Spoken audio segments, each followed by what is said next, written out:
What's going on, guys? Joel here from My Auto Adventures, and today we're going to be doing our very first product review on the channel, and we're going to be doing it on this kksevens magnetic induction heater. This thing is made to remove old, rusty, or hard to extract bolts. And everyone knows the best way to loosen a hard to remove bolt is to add a little bit of heat. But these open flames can be dangerous, especially when working around places like fuel lines.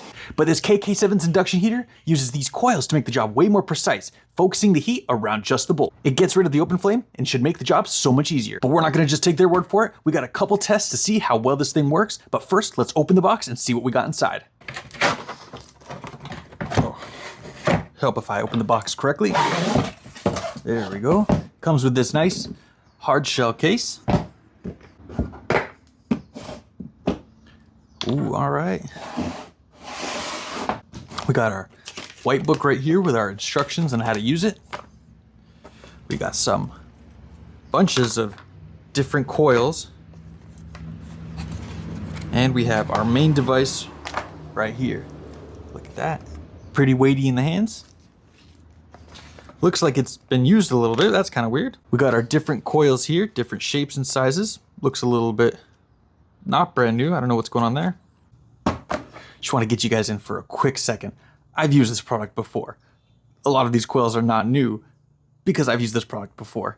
I actually do like this product quite a bit. I used it to get off this catalytic converter for my Mazda. It was a terrible recording angle, so I didn't get that on video, but it does make the job really easy. In the spirit of unbiased reviews, we're gonna act like this is the first time opening up this box and viewing this product. Let's get back into it. So to set up this thing, we got a brand new coil right here. We're going to insert into these two slots. Once we have that in there, we have these little screws that get to go right in here on the side.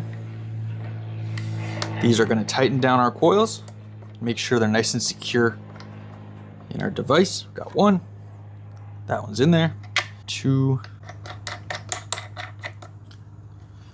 There we go.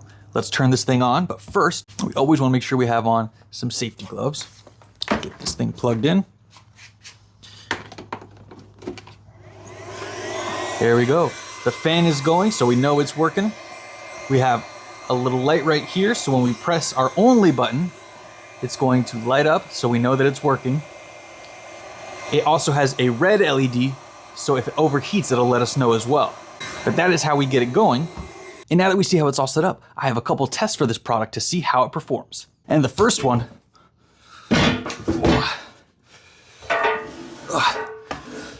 is this guy right here. This is a rear bumper for a 1955 Ford F100. And on this rear hitch area right here, we have two very rusty, very old bolts. We're gonna be using our torque wrench and seeing how much force it takes to take both of these bolts off, one with a heater and one without. To start off our test, we're gonna be loosening this bolt right here. We're not gonna be heating it up, and it's gonna be our benchmark so we can see how much force it normally takes to remove one of these bolts. This is a 5/16 bolt, so we're gonna be using our wrench on the bottom side here, and then we have our torque wrench on the top. And I have this set up so it'll tell me how much force we're exerting to get this bolt removed.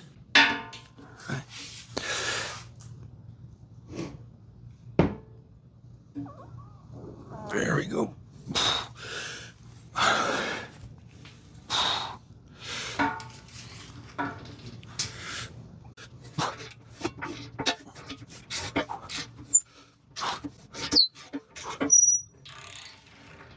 To loosen that bolt, it was about 120 foot-pounds of force. Let's get this one heated up and we'll see how much force it takes to remove that one.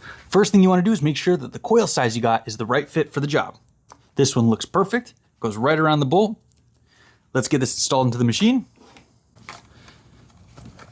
Tighten it down and then we'll turn it on. Along with that, let's get this bent.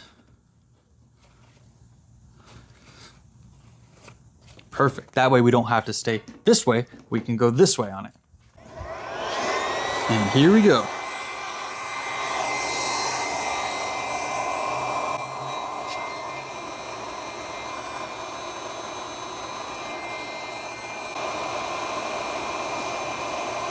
I don't know if you can see it, but it's starting to smoke.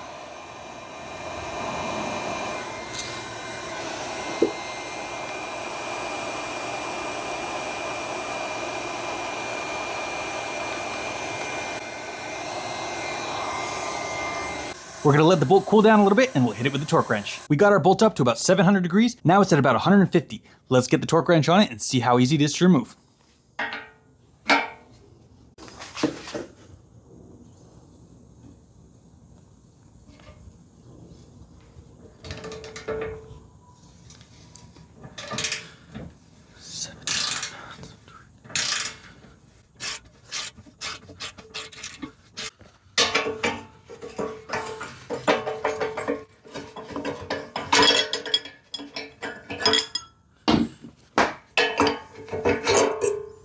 Ah, there we go.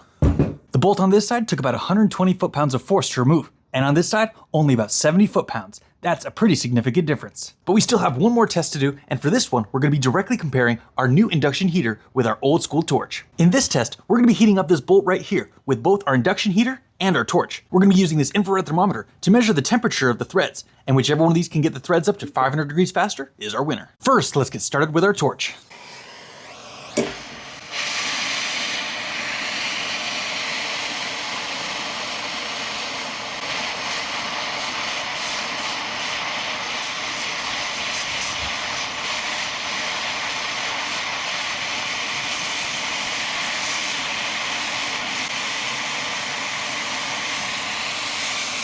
All right.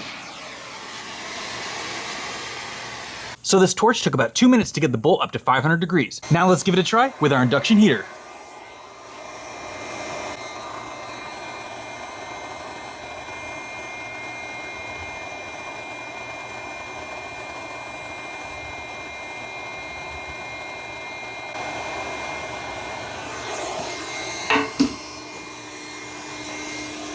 To get up to 500 degrees, our torch took about 2 minutes, and for our induction heater, only 50 seconds. And that sounds to me like a clear winner. All right, so now that we see how they compare in a real-world application, let's go through a couple pros and cons for each of these. For our torch, super mobile. We can take this thing almost anywhere, and it doesn't need to be plugged in or connected to anything. Just grab one of these and get out there. On the con side, this thing does not do well in every position. Sometimes I had this thing upside down and it would just turn the flame right off. Our kksevens induction heater, you can put at almost any angle. You can move this thing around and have it any way you want it. It'll do the job just the same either way. On the con side, you will probably have to travel around with an extension cord because this thing only reaches about this far. But I'll leave it up to you guys. What do you think? Is the kksevens induction heater worth it? Let me know in the comments.